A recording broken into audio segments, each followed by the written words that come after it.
dans le christianisme. Par exemple, que moi, que j'ai mon modèle, c'est Morisha. J'aimerais peut-être ressembler à Morisha. Le problème, c'est que les enfants de Dieu ont tendance à copier l'avant-plan au lieu de copier l'arrière-plan. Tu vois, par exemple, elle met des hommes qui sont longs. Et toi aussi, c'est ce que tu veux copier. Toi, tu veux la ressembler dans le domaine musical, mais tu prends exemple sur son avant-plan. Qui t'a dit que son inspiration vient des hommes?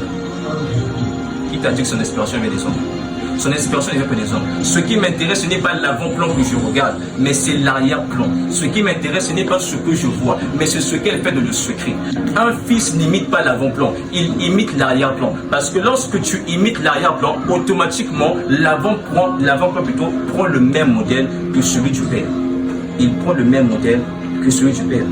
Et c'est là que tu vas voir des personnes qui sont motivées, ils sont zélés, mais ils copient l'arrière-plan.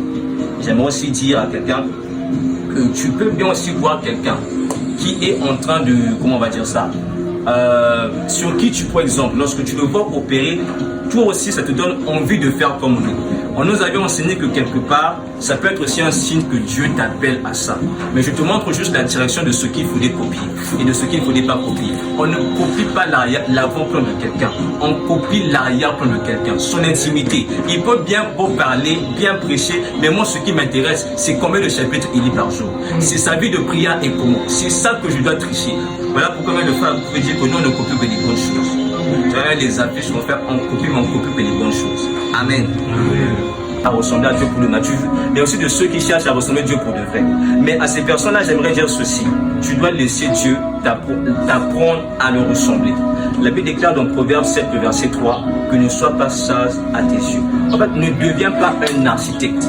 Parce qu'il y a de ces personnes, lorsque la parole arrive, quand la parole arrive, ils commencent, comme on l'avait dit le samedi, ils commencent même à faire des débats en ce qui concerne la parole.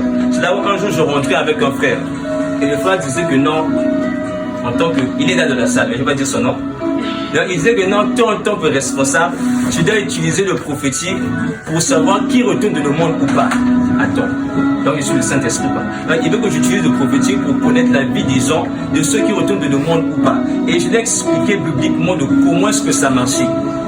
Mais la personne continue toujours à son doute. Et c'est pareil aussi avec beaucoup de personnes. Des personnes qui, lorsque la parole arrive, continuent à faire des débats. Un jour, le Seigneur me disait une chose, que ne bâtis pas ta relation avec Dieu avec ton propre savoir. Et c'est ce que nombreux font. Ils bâtissent leur relation avec le savoir qu'ils ont. Lorsque la Bible dit ceci, eux aussi ils ont toujours un argument derrière pour bâtir leur relation. Et ce sont des personnes qui ont toujours des raisons.